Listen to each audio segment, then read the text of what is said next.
Buenas tardes, chicos. Buenas tardes, Inge. ¿Qué tal? ¿Qué tal? ¿Cómo estamos, muchachos? Bien.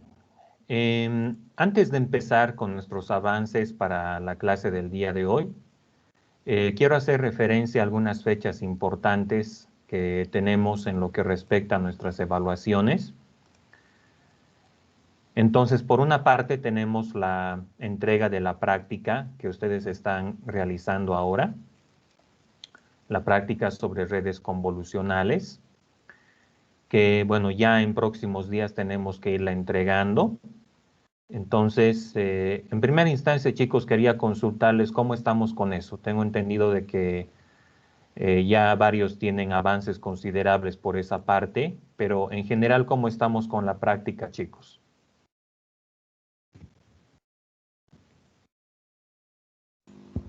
Inge, por nuestra parte, con mi compañero logramos avanzar bastante, pero tenemos un par Ya, de dudas. No sé si más tarde podría consultarle respecto a algunas.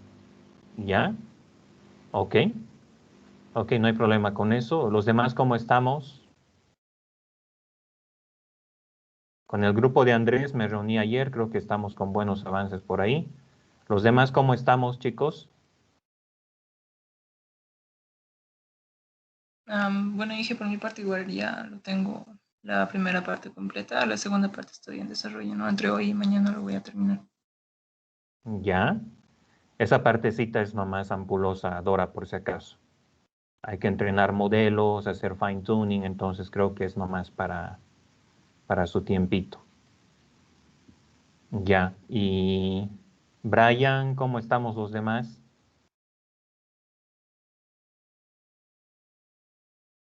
Todo bien, Inge, me falta el segundo collab igual y la tercera de la primera parte, ¿no? Solo esos dos me faltaría completar. Ya. Ok. De acuerdo a lo que me comentan, estamos en general con avances significativos. Entonces, bueno, hay que continuar avanzando con esto. Em, entonces, para el día de hoy en realidad tenemos planificado un ejemplo.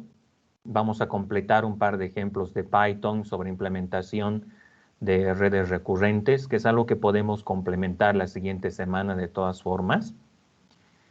Entonces, hay algunas actividades que me gustaría que sí las podamos hacer entre hoy o el día lunes, porque como ya es de conocimiento de ustedes, el miércoles de la próxima semana tenemos nuestra segunda evaluación parcial. Entonces, con la práctica y este examen que vamos a dar el miércoles, estamos cerrando todo lo que es el bloque evaluativo de la segunda parte. Entonces, yo quisiera hacer un espacio para que podamos realizar un repaso, sí, de los puntos más importantes, más relevantes de la unidad de redes convolucionales, principalmente con enfoque al material que se va a tener en el examen del día miércoles. Entonces, bueno, hay dos opciones que luego de ver estos ejercicios de redes recurrentes podamos pasar a realizar este repaso hoy día, o bien hoy día disponer del tiempo para que puedan continuar avanzando en la práctica y este repaso lo haríamos el lunes. Entonces, bueno, dejo a disposición de ustedes decidir qué opción les resultaría mejor. El día de hoy desean completar los avances en la práctica, desean continuar avanzando con esto o desean que pasemos a realizar un repaso de la unidad de redes convolucionales luego de ver estos ejercicios.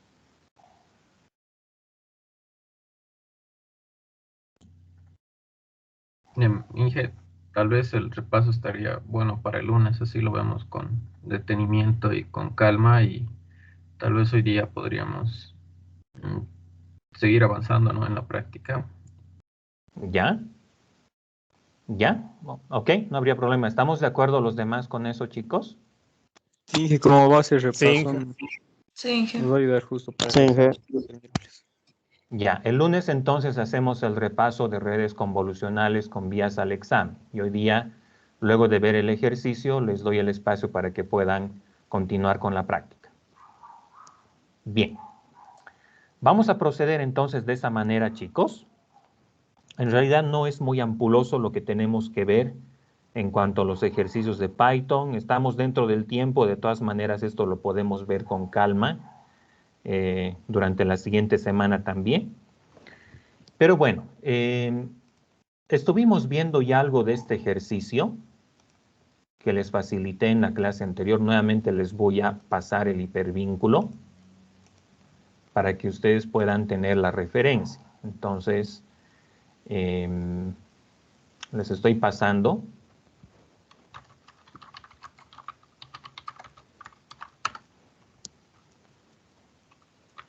El vínculo a este notebook, donde el propósito es el siguiente.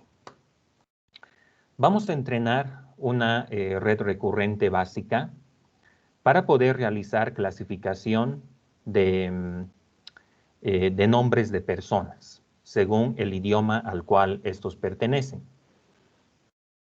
Entonces, la red recurrente que implementamos en este ejercicio en realidad tiene algunas características un tanto peculiares que conviene tenerlas en cuenta. Entonces, una de las peculiaridades que tiene es que la entrada se conecta con la salida. Esto tiene similitud con algo que nosotros habíamos visto anteriormente en lo que eran los modelos ResNet, los modelos que hacían uso de capas residuales, ¿no? Y veíamos que estos modelos, en realidad estos bloques residuales que utilizaba, por ejemplo, la red ResNet, se utilizaban para poder, pues, realizar o para poder sobrellevar escenarios tales como el desvanecimiento del gradiente, pero también mejorar la capacidad predictiva de nuestro modelo a diversos niveles.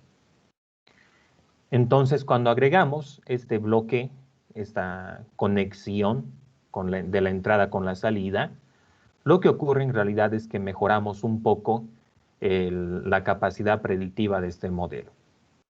Pero si tuviéramos que compararlo con un LSTM, entonces todavía se queda atrás. No es un resultado muy óptimo el que obtendríamos, ¿no? Si tuviéramos que comparar esto con un LSTM o con un modelo tipo GRU, que es algo que vamos a estar implementando, por cierto, desde cero en las próximas clases. Entonces, lo primero que vamos a ver acá es que vamos a descargar el dataset que contiene los nombres de las personas. Lo tenemos en esta dirección. Y ustedes pueden ver que este dataset está compuesto por nombres de personas en varios idiomas. Entonces tenemos nombres en árabe, en chino, en inglés, en francés, etcétera, ¿no? Entonces, un primer paso que nosotros siempre seguimos para poder trabajar con cualquier aplicación que esté orientada a clasificar textos es que tenemos que normalizar nuestro dataset, tenemos que preprocesarlo. Y en este sentido hay varias operaciones que nosotros tendemos a realizar. Entonces, una de las operaciones que se tiende a emplear es, por ejemplo, el hecho de convertir todos los caracteres de una cadena a minúsculas, mayúsculas, según corresponda. Pero también algo que se tiende a hacer es a eliminar los caracteres extraños y también la puntuación, que, bueno, como estamos trabajando con un dataset de diversos idiomas, va a ser común que nosotros encontremos, pues, puntuación que es bien específica de cada idioma. Entonces, un paso que nosotros seguimos es realizar una normalización de nuestro dataset. Entonces, una vez que ya hemos normalizado el dataset, podemos construir nuestro vocabulario. El vocabulario va a estar compuesto por un repertorio de letras, de caracteres o bien de palabras. Entonces, estos primeros ejemplos que nosotros vamos a ver van a utilizar un grupo de letras como repertorio. Pero más adelante, cuando ya ingresemos a ver Word2Vec, vamos a ver cómo podemos generar repertorios, pero de palabras. En realidad lo que vamos a hacer es, vamos a ver cómo podemos generar embeddings, cómo podemos vectorizar un dataset de palabras de tal modo de que estos embeddings se constituyan en features que finalmente se los pueda alimentar a un modelo predictivo para poder de ese modo determinar o resolver problemas más puntuales. Bien, entonces en este caso lo primero que estamos haciendo es descargar nuestro dataset. También incluimos una librería que se llama UniDecode, que en Python se emplea para normalizar caracteres y llevarlos a algún idioma en particular. Entonces, este UniDecode lo vamos a emplear para normalizar los caracteres de una cadena. Si tiene, por ejemplo, acentos o caracteres especiales, podemos realizar la normalización que se traduciría en realidad en una eliminación de este tipo de puntuaciones específicas para diversos idiomas. Entonces, luego de esto, inicializamos el dispositivo. Ya hemos visto esto en anteriores ocasiones. Entonces, en PyTorch, nosotros podemos especificar en qué dispositivo vamos a estar implementando nuestros modelos. Podemos hacerlo a nivel del GPU o podemos hacerlo a nivel del CPU. Tenemos ambas opciones. Entonces, en tanto el GPU está disponible, vamos a asignar o vamos a trabajar a nivel de lo que es el GPU para poder entrenar nuestros modelos. Entonces, ¿cómo sabemos si tenemos el GPU activado en PyTorch? Llamamos a este método llamado CUDA_IsAvailable. Este método va a retornar true cuando tenemos a nuestra disposición el entorno CUDA para entrenar nuestros modelos, ¿no? Si es que no estuviera disponible, vamos a pasar a utilizar el CPU más bien. Pero bueno, en este caso yo ya me aseguré de que nosotros estemos trabajando con el GPU, ya lo tenemos seleccionado acá y pueden ustedes verificar eso, ¿no? En Runtime Type. Luego de eso, con el dataset ya disponible, realizamos la primera normalización. Primero tenemos que especificar en qué idioma están los nombres de cada archivo de nuestro dataset. Por ello es que estamos realizando una iteración donde sacamos el nombre del archivo. El nombre del archivo en realidad es el idioma.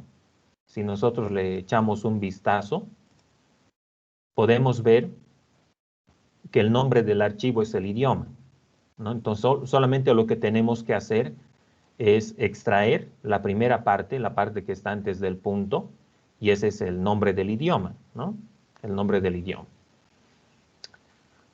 Entonces, de ese modo, conformamos las categorías que corresponden y luego a partir de los nombres de los archivos, identificamos cuáles son las categorías. Entonces, de esa manera, nosotros podemos mapear un idioma determinado a una categoría. Las categorías sí o sí tienen que ser valores numéricos.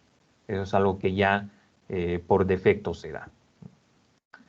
Entonces, en PyTorch, y nada más para darles una analogía de cómo funciona esto versus NumPy, que es la librería que tradicionalmente hemos venido empleando para trabajar con matrices y todo esto. Entonces, PyTorch igualmente tiene una serie de operaciones que nos permiten trabajar con tensores.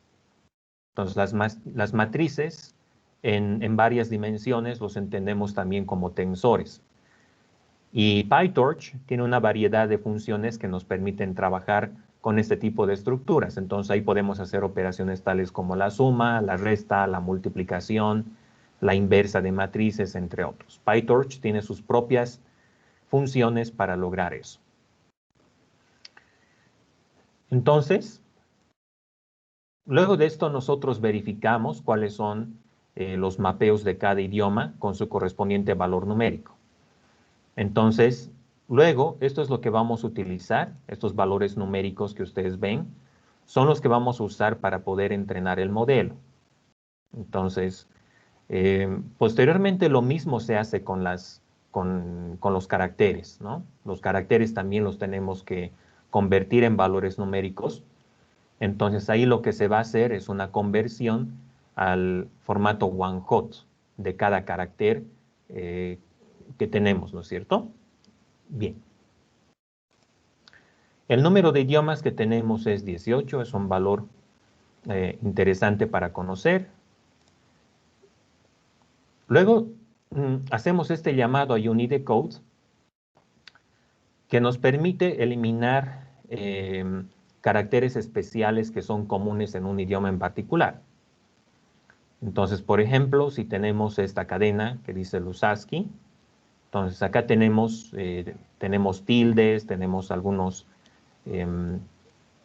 caracteres que son específicos del idioma. Entonces, lo que hace UniDecode es normalizar estos caracteres de tal modo de eliminar puntuación y todo aquello que puede interferir en la capacidad predictiva del modelo, ¿no? Para que nosotros mantengamos bajo control nuestro diccionario de caracteres en este caso.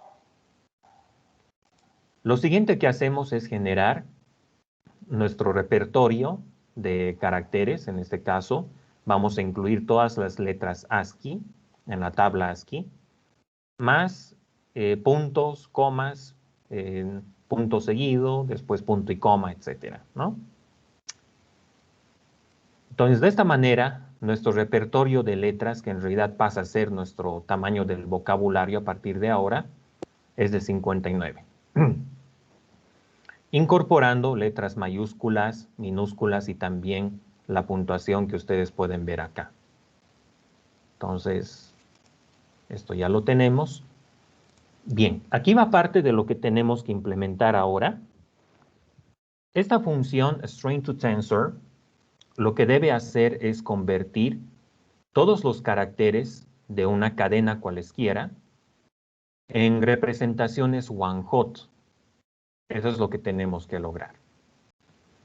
Entonces, algo que les decía anteriormente, chicos, es que cuando nosotros trabajamos con secuencias, hay la opción de hacer que estas secuencias sean por carácter o sean por palabra.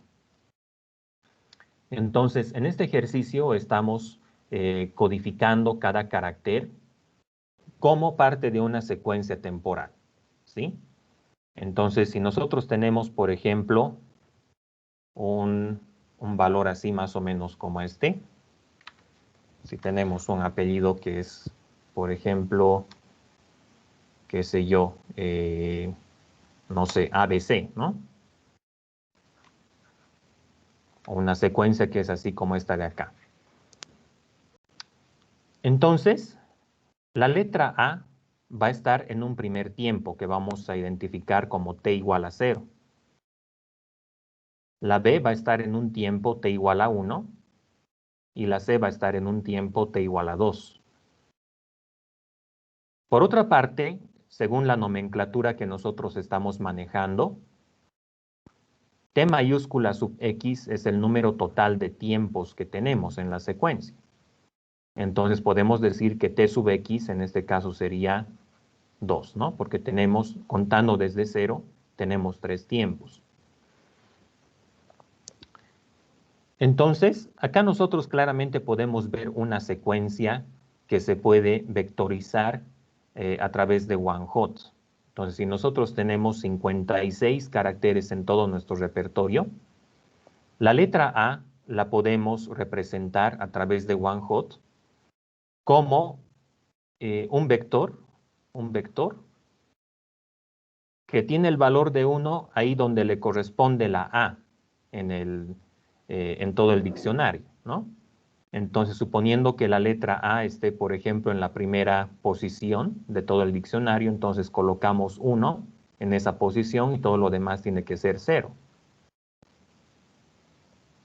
Lo propio ocurre con la B, asumiendo que la B está en la segunda posición del vocabulario, entonces donde debería estar la B coloco 1 y todo lo demás se hace 0. Y lo propio con la C. Entonces, en realidad, lo que el modelo va a ver va a ser estas secuencias de vectores one hot que representan nuestro dataset. Entonces, de esta manera, yo puedo inclusive codificar palabras enteras a través de caracteres que estén expresados en one hot. ¿Ok? Bien, pero no siempre esto va a ser lo más óptimo por si acaso, ¿sí? Porque si analizamos bien cómo funciona esto, eh, supongamos que nuestro repertorio es todavía más grande, ¿sí? Que más allá de 59 caracteres podemos tener inclusive 100 caracteres en nuestro repertorio y así. Entonces, mucha de la información que vamos a llevar a la memoria va a estar llena de ceros. De hecho, ustedes ya pueden ver acá en este resultado que estamos obteniendo, y hay varios ceros en el resultado. Entonces, no es un buen uso de la memoria de nuestro computador que solamente una sola entrada tenga el valor de 1 y todo lo demás 0, ¿no? Entonces, cuando ya trabajamos con palabras, a lo que vamos a tender más bien es a generar embeddings que sean menores en tamaño, menores que una representación one hot, pero que tenga más bien números reales. Entonces, más adelante, cuando ya entremos a la parte de NLP, uno de los métodos que vamos a estar abordando es Word2Vec. Entonces, Word2Vec es en realidad una red neuronal que genera este tipo de vectores, ¿no? Vectores cuyos elementos están en el dominio real y después los podemos codificar acordemente. Bien, entonces, en esta función string to tensor, lo que tenemos que hacer es convertir la entrada, convertir el parámetro que está llegando, el string que está llegando a la función, en una representación one hot, en una secuencia de vectores one hot. Entonces, ¿qué es lo primero que vamos a hacer? Vamos a definirnos una variable llamada tensor. Y así como en NumPy tenemos una función np-zeros que nos permite crear matrices, tensores en general que tienen ceros, en PyTorch tengo una función que se llama torch zeros, donde yo debo especificar cuál es el tamaño de cada una de las dimensiones que va a tener el tensor. Entonces, en este caso, el primer valor va a ser el tamaño de la cadena, propiamente dicha. Entonces va a ser la longitud del string, porque voy a tener tantos vectores como caracteres tiene la cadena que estamos mandando. Vamos a acoplar también una segunda dimensión que se va a utilizar para indexar los tiempos, ¿sí? Esto es para compatibilizar con las dimensiones que vamos a incorporar después en el modelo recurrente. Y la última dimensión va a ser el número total de letras que tenemos en el repertorio, que ya lo hemos obtenido con anterioridad y en este caso es 59. Y luego de eso, lo que vamos a hacer es dentro de un bucle, vamos a obtener dos cosas. Vamos a obtener el índice y también el valor de esta cadena, ¿sí? Entonces vamos a sacar una a una las cadenas, los caracteres que tiene esta cadena, y necesito el índice y también el carácter. ¿Conocen de alguna función que nos permita sacar ambas cosas, chicos? El índice y también el valor. El enumerate, ¿no? Bien. Entonces, tenemos el índice y también el valor, que en este caso va a ser el carácter que queremos sacar. In enumerate. Y, bueno, iteramos el string, ¿no? Sacamos cada uno de los elementos de la cadena. Entonces, para cada elemento en la cadena, lo que hacemos es asignarlo al tensor, ¿no? Entonces voy a decir tensor. Entonces, en la posición i del tensor, en la posición 0 de la segunda dimensión, esto es en realidad así, Estamos mal. PyTorch, en realidad tenemos que hacer uso de esta notación. Así. Entonces, en la posición I del tensor y en el índice que le corresponde al carácter, ¿sí? Yo tengo un repertorio de caracteres, una base de datos de caracteres. Entonces, la letra A va a estar en una posición determinada, la letra B va a estar en otra y así. Entonces, tiene que ser la posición en este repertorio de caracteres que yo he generado al principio. Entonces, vamos a decir char to index, char. Este char to index nosotros lo hemos generado acá. Es un listado que tiene todos los caracteres del repertorio ASCII. Entonces, ahí donde se encuentra este carácter, le vamos a colocar el valor de 1. Y como estamos iniciando todo con ceros, entonces todo lo demás va a ser igual a 0. Y luego retornamos el tensor. Os voy a decir return tensor. Entonces compilamos esto y ahora vamos a verificar si nos da lo que esperamos y ahí está. Entonces ABC vendría a ser de esta forma. La A, bueno, como la A está en la primera posición del repertorio, entonces en su posición, que es la primera, colocamos el valor de 1 y todo lo demás es 0. En la B hacemos lo propio, entonces como la B está en la segunda posición, colocamos 1 en esa posición y todo lo demás es 0. Y como la C está en la tercera posición, colocamos 1 ahí y todo lo demás es 0. ¿Estamos de acuerdo con esto, chicos? Sí, Inge. Ok. Bien, luego de eso hacemos este proceso de transformar todo el dataset a one hot y es lo que estamos haciendo en este bucle, entonces simplemente lo voy a correr y ya tenemos todo. Ahora hacemos la típica división en training y testing. Esto lo hacemos con el train test split que hemos usado en otros ejemplos para poder dividir el dataset de training y de testing también.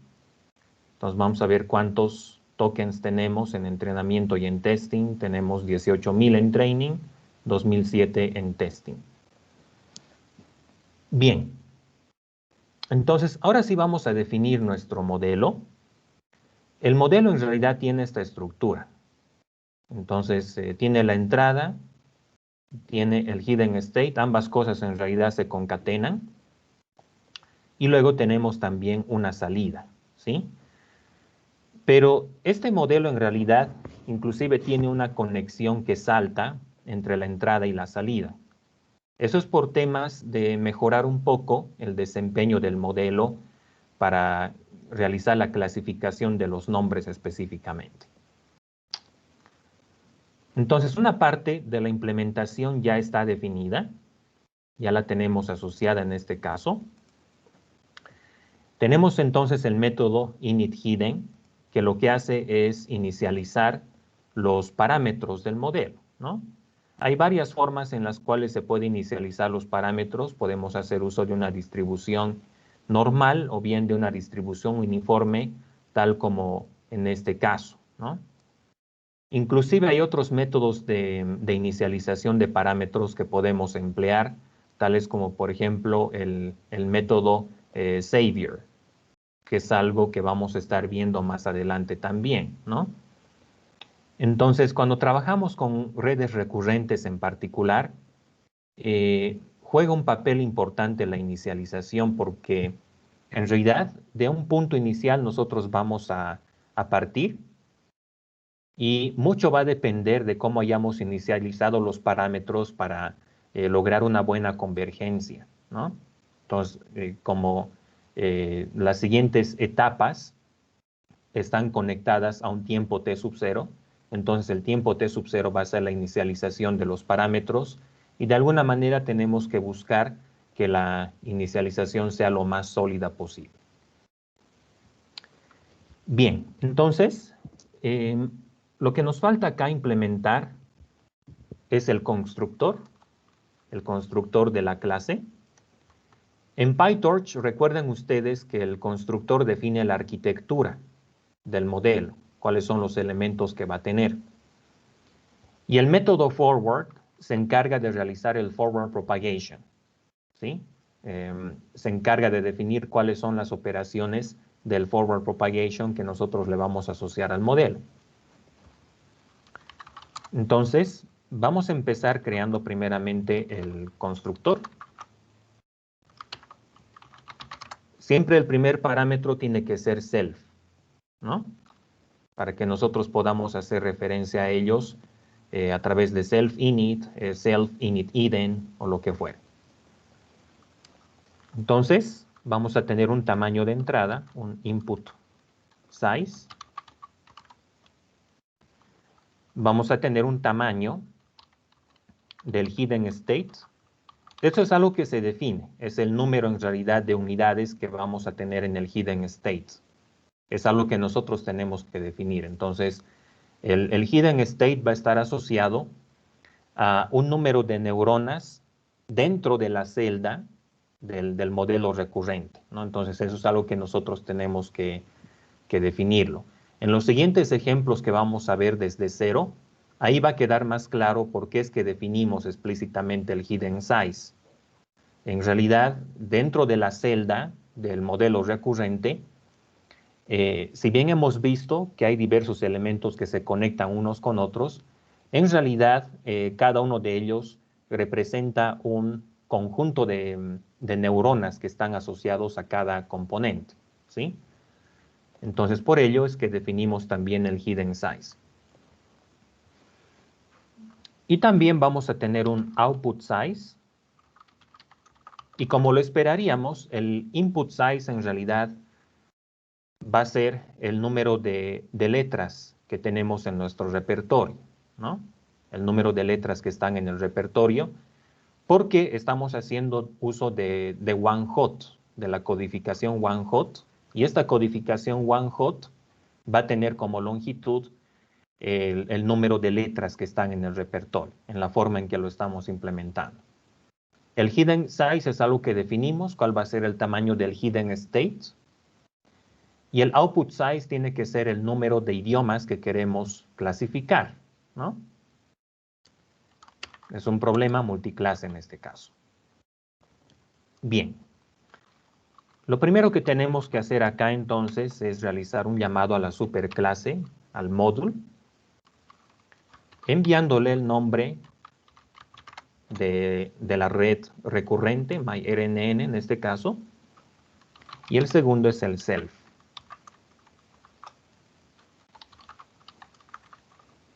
Y luego llamamos al constructor de la superclase.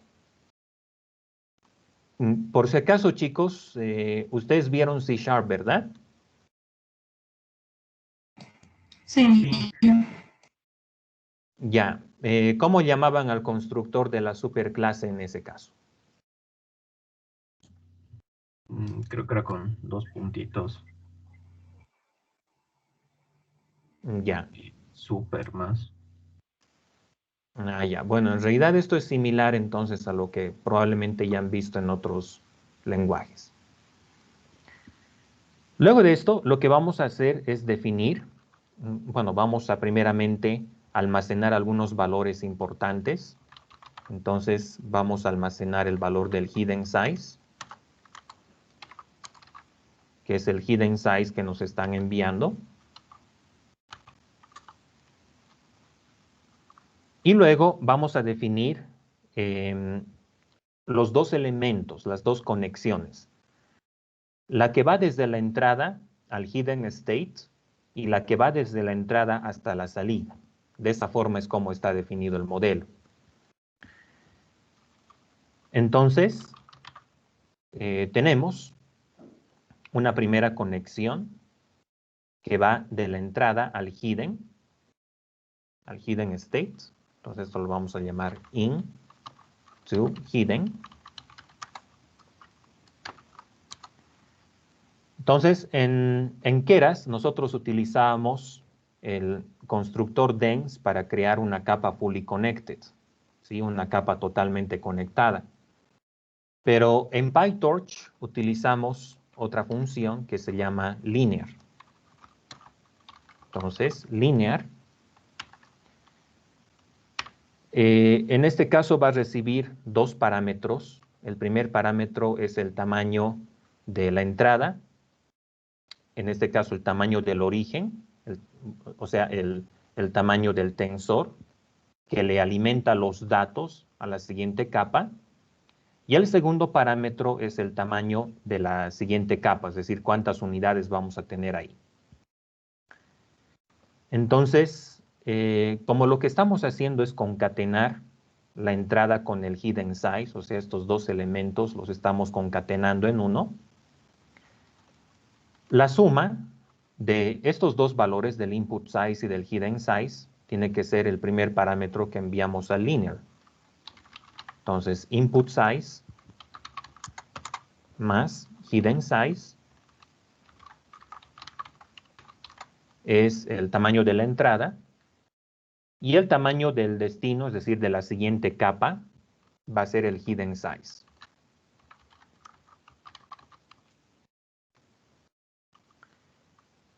Ahora tenemos que definir otro que se va a llamar inToOutput,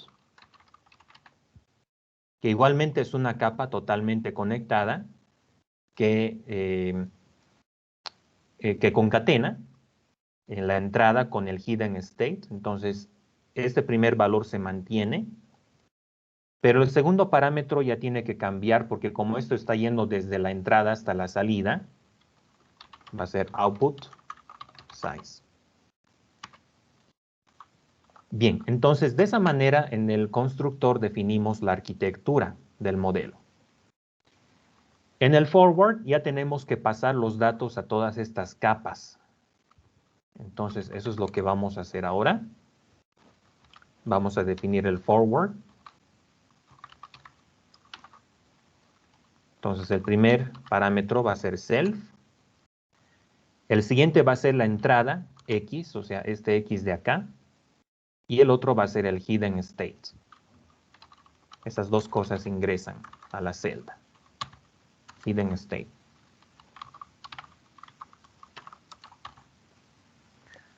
Ahora, lo primero que tenemos que hacer es que los tenemos que unir estos dos. Los tenemos que concatenar el hidden con el X. Entonces voy a declararme un arreglo que se va a llamar combined. En NumPy, ¿recuerdan cómo se concatenaba dos arreglos, chicos? np.concat. Ajá. Sí, en PyTorch tenemos igualmente un método que nos permite concatenar dos tensores. Entonces, ese método se llama torchCat. Y le tengo que mandar los dos tensores que se van a concatenar, en este caso el X y también el hidden state. Y el siguiente es el axis, ¿no? En qué eje se van a concatenar. Entonces, como son vectores columnas, se tiene que concatenar a nivel de columnas. Por lo tanto, el siguiente valor va a ser axis igual a 1. Bien, entonces, luego de eso, el hidden actualizado vamos a hacer que sea una función sigmoidal. Sería torch sigmoid. Vean ustedes que PyTorch ya tiene una función que nos permite calcular eso. Y al final, por si acaso, no es necesario ni siquiera especificar softmax. Hay una función softmax también, pero no es necesario especificarla, no es requerido. Al final, de todas maneras, le va a aplicar la función softmax para la clasificación. Entonces, eso ya no necesitamos hacerlo. Entonces, le vamos a aplicar una función sigmoidal a la primera capa, que en este caso es el intoHidden. intoHidden de esta combinación, ¿no? Del tensor combinado. Luego, la salida va a ser la evaluación de este into output, self into output. E igualmente del tensor combinado, ¿no? Del combined. Entonces, lo que yo típicamente haría si estaría trabajando con otros frameworks es que al output le tengo que poner una función de activación softmax. Pero como les decía, no es requerido en realidad hacer eso en este caso. No necesitamos. Porque las salidas predictivas de la red neuronal, sucede que PyTorch le va a poner al final automáticamente la función softmax. Inclusive es una versión softmax normalizada, ¿no? Le aplica un logaritmo. ¿Y por qué le aplica el logaritmo? Porque valores que están entre 0 y 1, supongamos que tenemos, por ejemplo, un vector muy grande de varias categorías. Entonces, hablemos, por ejemplo, de 200, 300. Entonces, los valores que va a tener este vector softmax son valores muy pequeños, ¿no? Son valores muy chicos. Algunos de ellos van a ser muy próximos a 0. Entonces, para evitar problemas con el tema del underflow computacional, lo que PyTorch hace es además le aplica un logaritmo a esta función softmax. ¿Ok? Entonces, de esa manera, los valores del vector de salida en realidad están comprendidos entre valores negativos muy bajos y 1, ¿no? Porque el logaritmo de 1 es 0. Bien, entonces retornamos la salida, el output y también el hidden state actualizado. Bien, ese es entonces el modelo. Vamos a compilarlo. Y ahora vamos a inicializar el proceso. Ok, entonces acá estamos haciendo lo típico de elegir qué tipo de loss function vamos a utilizar. En este caso tiene que ser el cross entropy, ¿no? Este cross entropy distingue automáticamente, ¿no? Si es un binary o es un categórico. Entonces nosotros simplemente ponemos cross entropy loss. Luego el Adam, de manera similar a cómo trabajamos en Keras, definimos nuestro modelo, ¿no es cierto? Enviamos como parámetro nuestro modelo y también el learning rate que le vamos a asociar. Entonces, el bucle de entrenamiento lo tenemos nosotros mismos que definir. No hay una función fit como en Keras que nosotros le enviamos los datos y ya empieza a entrenar. Nosotros tenemos que crear nuestro propio bucle de entrenamiento, ¿no? Y por cada fase de entrenamiento tenemos que inicializar los gradientes y tenemos que hacer el forward-backward, ¿no? Entonces hacemos el proceso de forward propagation y luego el backward propagation. Y en el proceso de backward propagation estamos entrenando nuestro modelo en realidad. Entonces, por cada paso vamos a ir monitoreando lo que es el accuracy y otros datos más. Entonces, esto se va a demorar un momentito en darnos algunos resultados, pero ya va a ir saliendo ahí. Por ejemplo, ahí tenemos ya un primer resultado.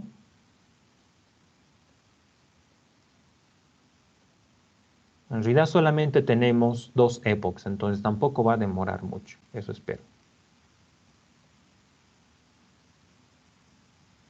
Bueno, pero hay varios datos, ¿no? Como son 18,000 entradas en total, entonces se va a tomar nomás su tiempito en entrenar. Entonces, después de esto, lo que hacemos es evaluar nuestro modelo, ¿no? Pero la evaluación del modelo la hacemos libre de gradientes, ¿no? No necesitamos activar los gradientes para hacer la evaluación. Por ello es que estamos identificando o estamos configurando primeramente Torch no grad. Entonces, luego de desactivar los gradientes, lo que hacemos es cargar nuestro dataset de testing Y luego ejecutamos el forward. Cuando hacemos este model, por si acaso, chicos, y eso debería estar acá también, debemos tener model en la parte superior. Aquí está, ¿no? Entonces, cuando hacemos este llamado a model, implícitamente estamos llamando al método forward. Este forward, por si acaso, es un método sobrescrito de la clase module. Entonces, cuando nosotros instanciamos nuestro modelo de esta forma, automáticamente se va a realizar el llamado al método forward que nosotros definimos. Entonces, esta forma de configurar nuestro modelo automáticamente realiza el llamado al forward propagation, ¿no? De tal modo de darnos los valores. Entonces, luego de eso, una vez que ya nos da el resultado, ya podemos monitorear cuáles son los valores de la salida predictiva, pero de la salida esperada también. Entonces, de ese modo, evaluamos el criterion, el categorical cross entropy, que son los valores que nosotros estamos viendo acá, que nos dice loss, ¿no?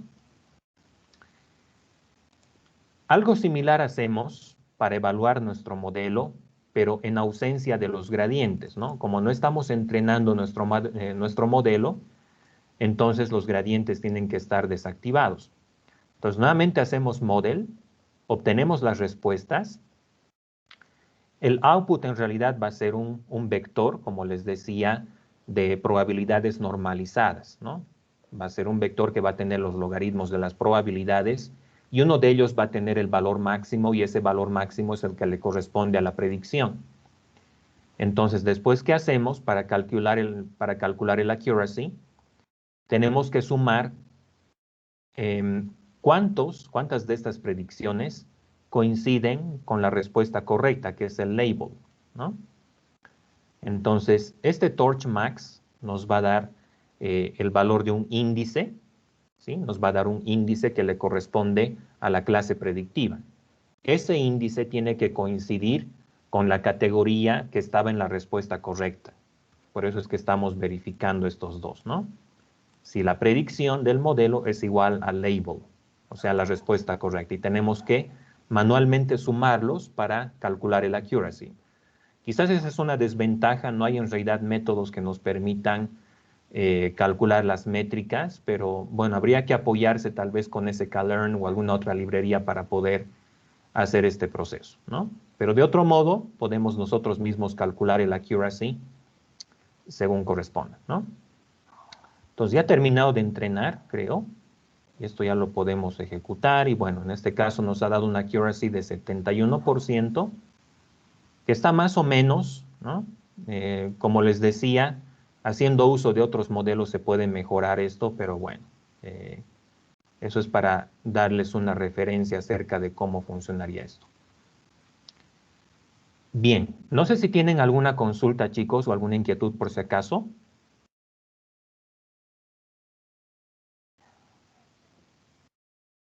Por mi parte está bien. Ok. Bien, entonces, de esa manera es como nosotros podríamos emplear o podríamos implementar una red recurrente básica. Ahora, en PyTorch nosotros tenemos también funciones específicas para poder implementar LSTMs y GRUs también.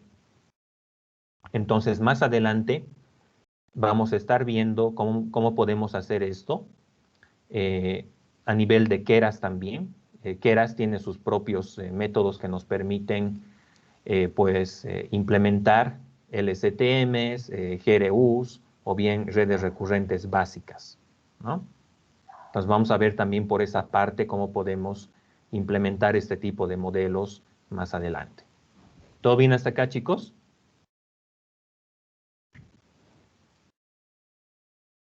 Sí. Ok. Ustedes ya utilizaron PyTorch para la práctica, ¿verdad? ¿Qué les parece la librería?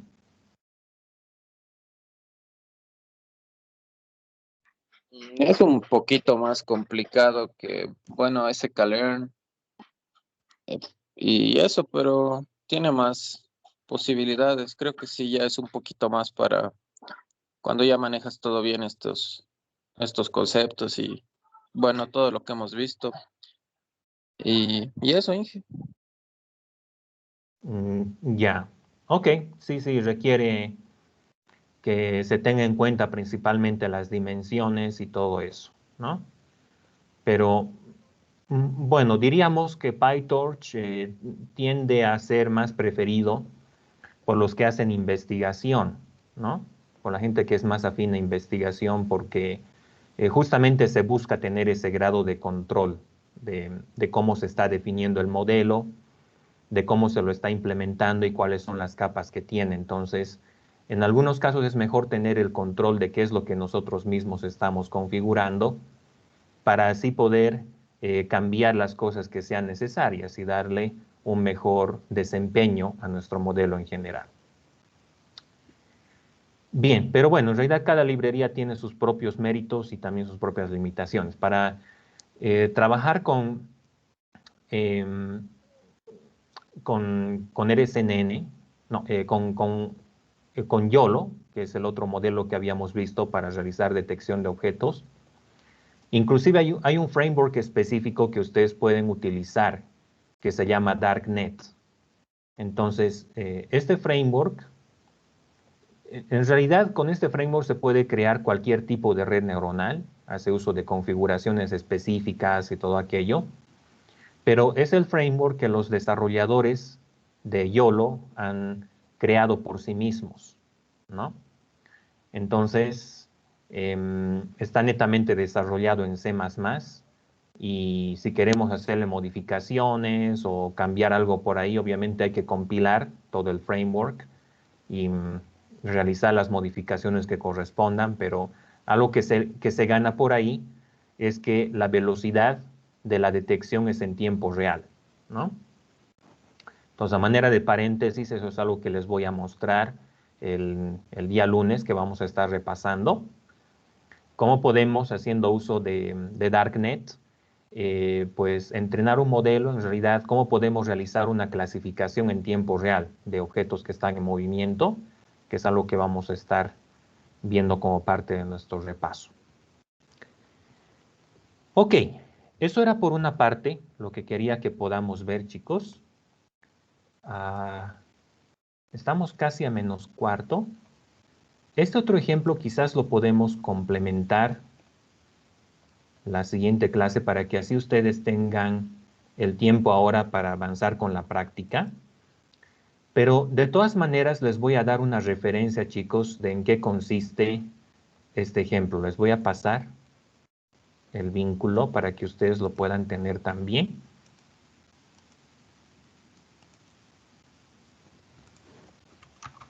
Ya, ahí le voy a poner RN from scratch.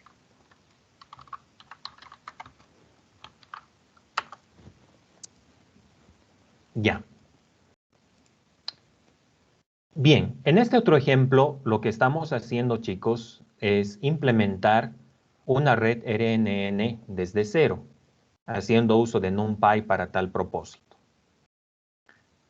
Entonces, tenemos acá una clase que se llama Basic RNN, que tiene una serie de capas. Hemos visto en una clase anterior cómo están distribuidas las capas de este modelo.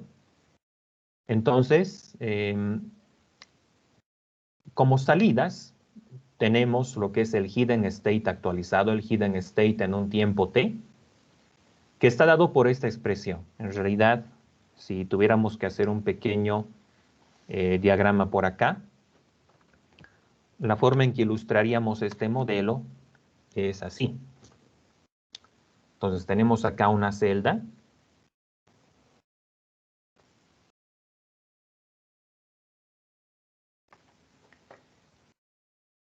Y dentro de esta celda, bueno, como salida en realidad tenemos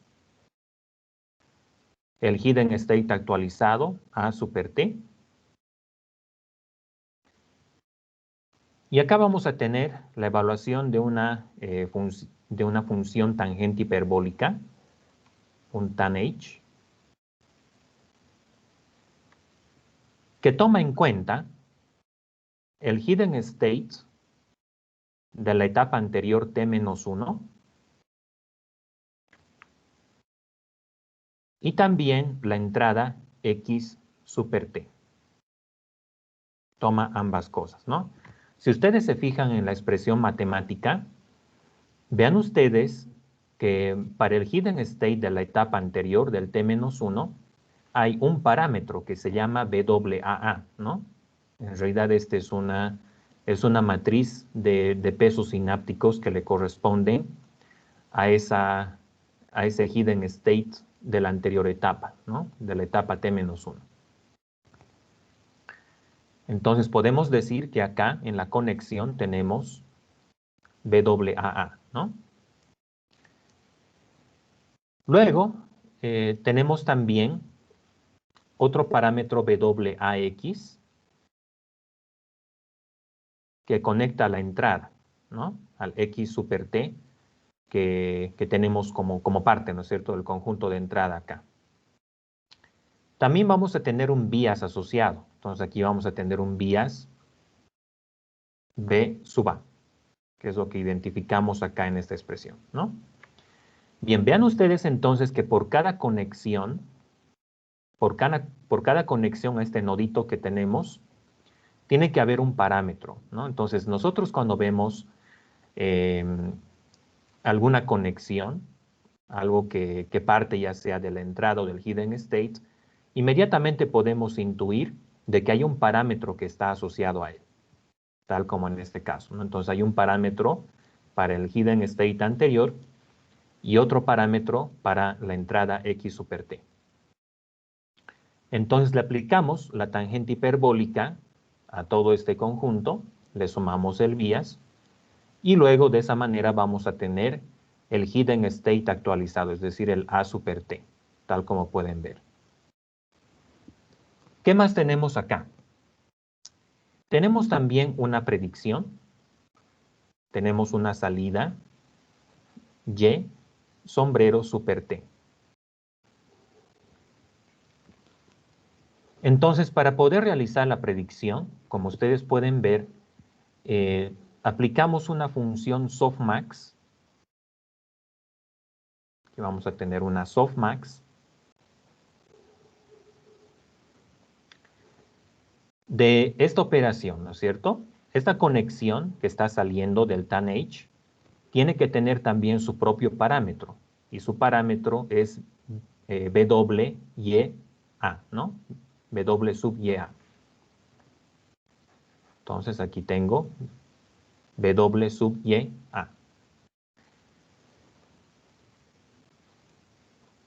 Entonces, esto se va a multiplicar en realidad por el resultado que nos dé la tangente hiperbólica, ¿no es cierto?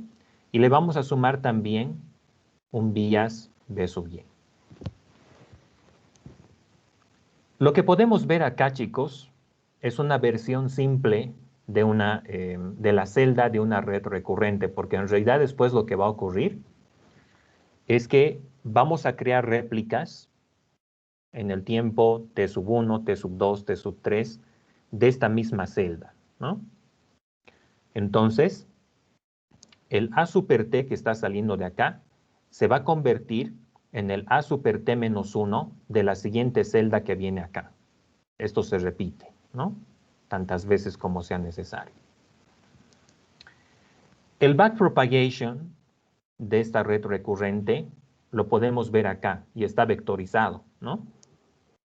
Entonces, acá hay varios elementos que hay que multiplicarlos. En algunos casos tenemos que utilizar el producto de Hadamard. Cuando ustedes ven este operador, eso significa que en Python tenemos que utilizar este tipo de producto, el producto con el asterisco, ¿ya?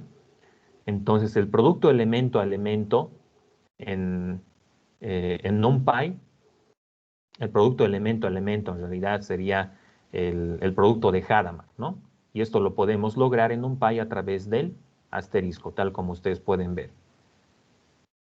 Las otras multiplicaciones de matrices se las tiene que hacer con el arroba, ¿no? Con el símbolo del arroba que nosotros ya hemos utilizado en otros casos también. Por ejemplo, acá, este producto de Y con A super T lo podemos multiplicar de esta manera, ¿no es cierto? Haciendo uso del arroba o bien con np.dot. Lo mismo acá, lo mismo en este caso y acá también, ¿no?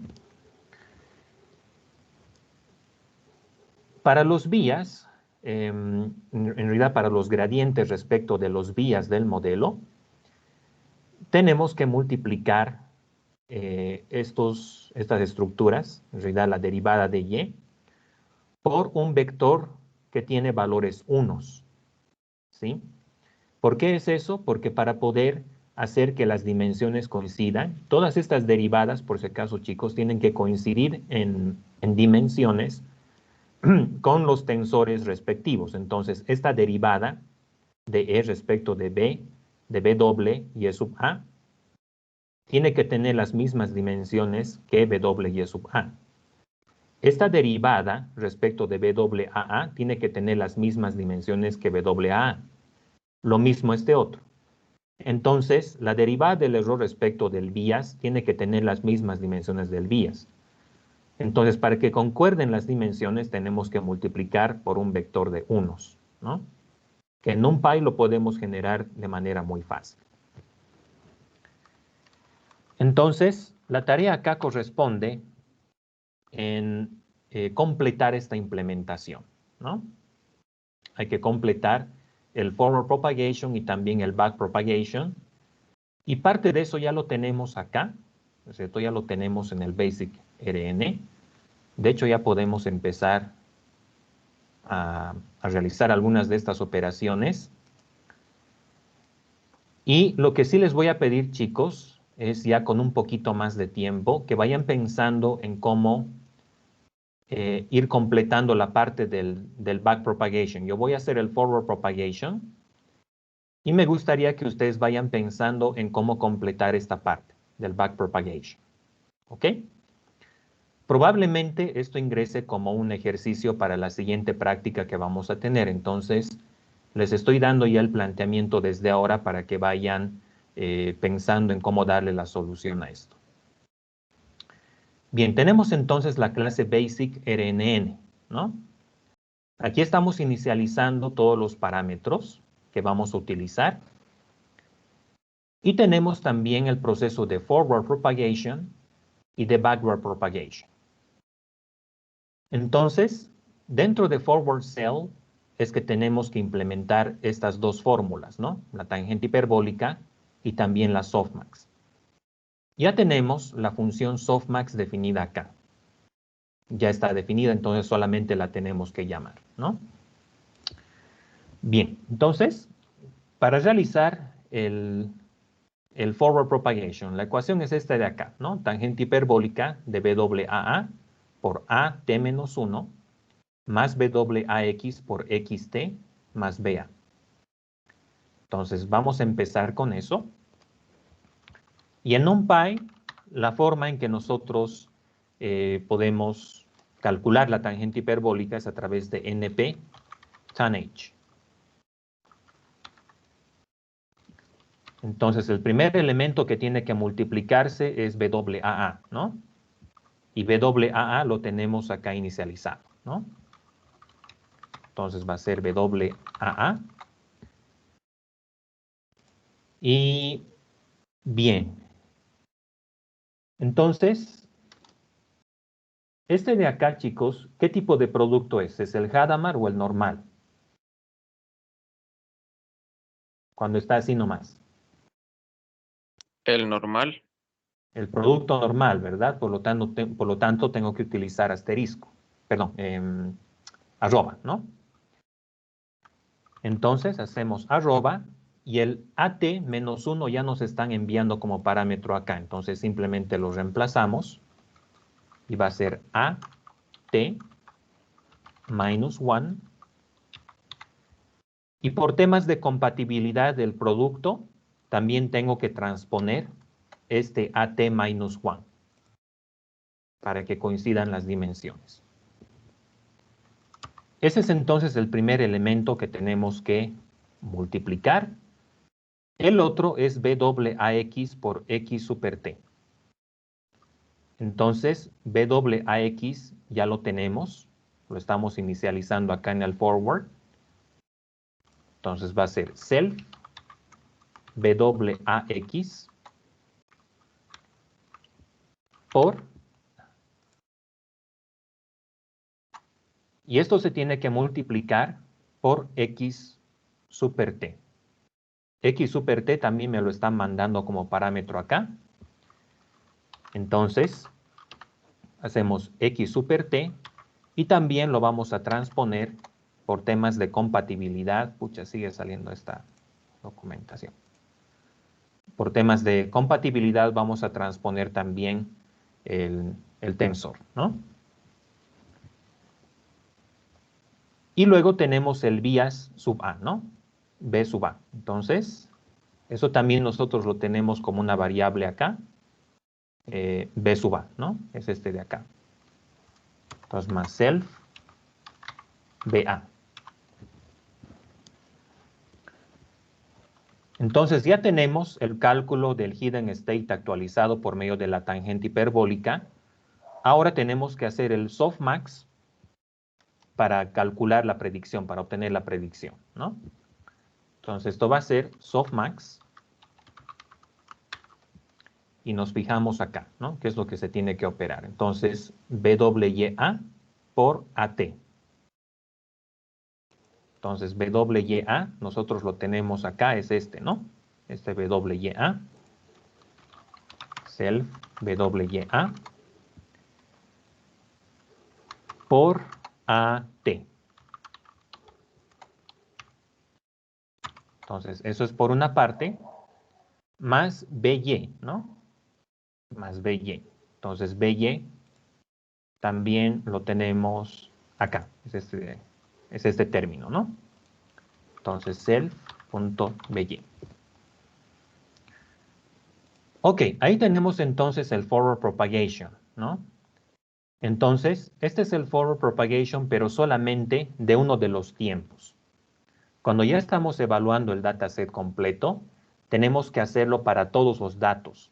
Tenemos que ir iterando tiempo por tiempo e ir alimentando los datos a las estructuras según corresponda. ¿Qué es lo que estamos haciendo en el forward? Entonces, vean ustedes que de manera recursiva estamos llamando a forward cell, que es lo que acabamos ahora de definir, ¿no? Entonces, llamamos a forward cell con el A sub T actual, ¿no es cierto? Con el hidden state del tiempo T que estamos evaluando y también el XT, ¿no? O sea, de nuestro dataset original solamente tomamos esos valores que le corresponden al tiempo actual del cual estamos sacando los datos. Y de esa manera actualizamos A super T y Y super T. Entonces, luego de eso, procedemos a realizar la evaluación respectiva, ¿no es cierto?, de los valores que correspondan. Acá quizá este softmax ya no va a ser necesario, porque ya lo estamos evaluando acá, ¿no? Entonces, esto quizá habría que obviarlo. Y bien, entonces de esa manera vamos alimentando los datos a los otros tensores también. Luego tenemos el loss function. El loss function, en este caso, como tenemos varias categorías, va a ser el categorical cross entropy, ¿no? El categorical cross entropy es la sumatoria de las respuestas por los logaritmos de las predicciones. Eso ya lo conocemos también y lo estamos implementando acá. Entonces, esta partecita me gustaría que vayan pensando, chicos. No necesariamente lo tienen que hacer ahora, pero vayan viendo con calma cómo lo pueden ir implementando. De tal modo de que tengamos las ecuaciones para el backpropagation, ¿no? Que serían estas de acá. Entonces, aquí básicamente es identificar dónde tenemos que hacer un producto normal y dónde tenemos que hacer un producto Hadamard. De manera similar a cómo lo hicieron ustedes para la red neuronal que implementaron en la unidad 3, ¿no? Entonces, algo similar se tiene que hacer. En algunos casos son productos normales, en otros casos son productos de Hadamard, y así, para esta partecita de acá. Entonces, luego pueden empezar a entrenar el modelo, por ejemplo, con este dataset, donde la idea está en identificar qué representa cada una de estas secuencias. Tenemos dos categorías en este caso. Entonces, luego de eso convertimos a one hot todo el conjunto. Acá hay algo interesante que me gustaría que lo puedan pensar también. Hemos visto conmigo cómo podemos convertir los caracteres a one hot, ¿no? Cada uno de ellos según el repertorio respectivo. Aquí hay una línea de código donde tenemos que asignarle el valor de 1 a la posición de X que le corresponde a la entrada en el vocabulario, ¿no? De manera similar a como lo vimos en el anterior ejemplo. Entonces, hay que indexar I y hay que indexar T también, ¿no? Y dentro de T, identificar cuál es la posición del carácter y ponerle el valor de 1 en esa posición. Después, bueno, luego de eso entrenamos nuestro modelo, obtenemos algunos resultados.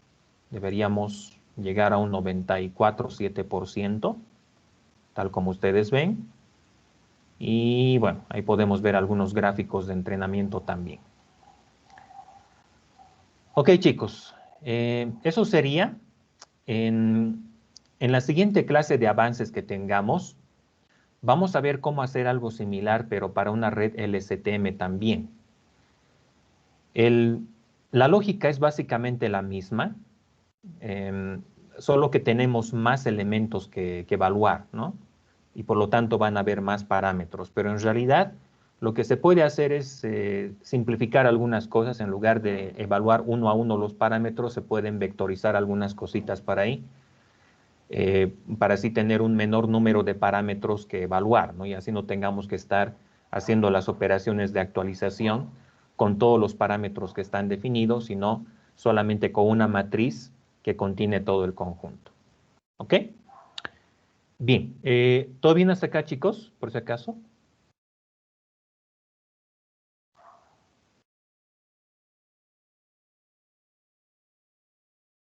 Sí, Inge. Ya. Tenemos media hora en clases para poder continuar trabajando. Me gustaría que ustedes puedan ahora emplear este tiempo para reunirse con sus equipos y continuar avanzando en la práctica. Si tuvieran cualquier consulta o cualquier inquietud, muchachos, yo voy a estar acá a disposición para poder asistirlos. ¿Ok? Entonces, bueno, tenemos a Andrés, Lenar y Fernando que están trabajando en el mismo grupo.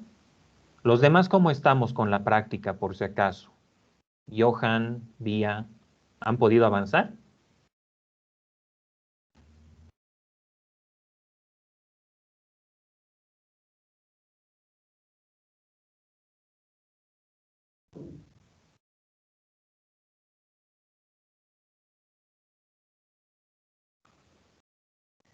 A ver.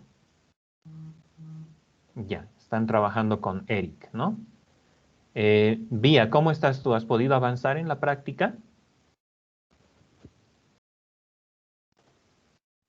Inge, buenas tardes. ¿Qué tal? Buenas Eh, tardes. bueno, sí, Inge, he estado avanzando. Bueno, aún me falta. Ya. La primera, la segunda parte. Bueno, la primera parte estaría ya por un gran avance. Ya. Ok. Bueno, en la segunda estimo que estamos por empezar, ¿no? Entonces, Sí, ya.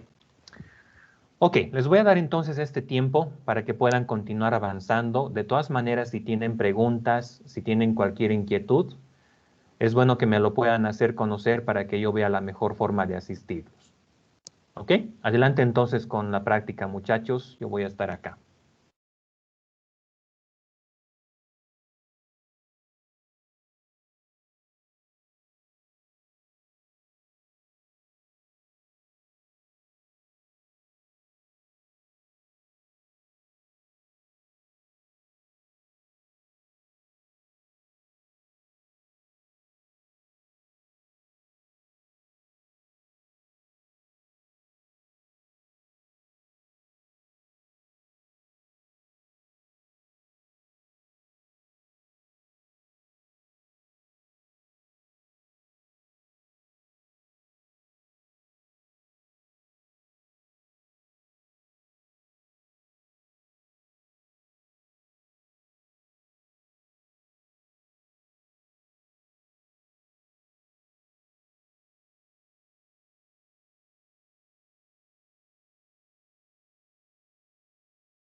Ok, chicos, ¿qué tal? ¿Cómo les está yendo?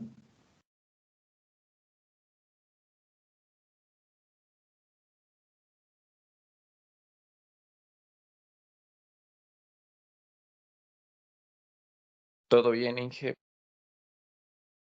Bueno, entonces, como habíamos quedado, el día lunes vamos a hacer un espacio para poder repasar el tema de redes convolucionales. De todas maneras, si tuvieran mayores preguntas sobre la práctica durante el fin de semana, me lo pueden hacer conocer en el chat personal para que yo vea cómo asistirlos por esa parte. Y el día miércoles de la siguiente semana estamos cerrando todo lo que es el bloque evaluativo del segundo parcial. Bien, entonces estaríamos quedando acá para nuestra clase de hoy día. Yo voy a pasar a verificar la asistencia, así que me van a prestar atención, porfa, chicos.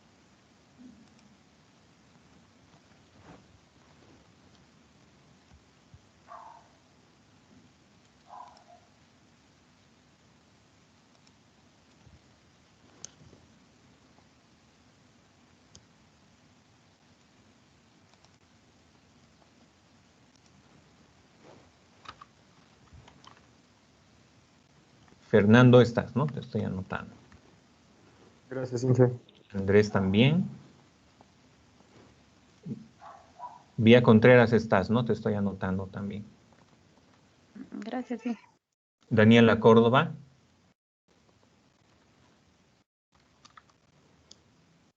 Eric Galleguillos. Ok. Christopher. Presente, Inge. Leonard. Presente, Inge. Brian. Presente, Inge. Eduardo, estás, ¿no? Te estoy anotando. Presente. Johan. Presente, Inge. Dora, te estoy anotando también. Gracias, José Inge. Alejandro. José Alejandro Villarruel.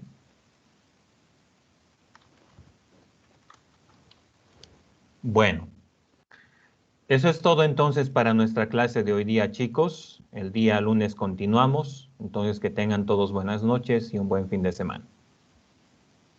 Igualmente, Inge, hasta luego. Chao, Hasta luego, chicos. Inge. Chao. Hasta luego. Hasta luego, Inge. Hasta luego, Inge.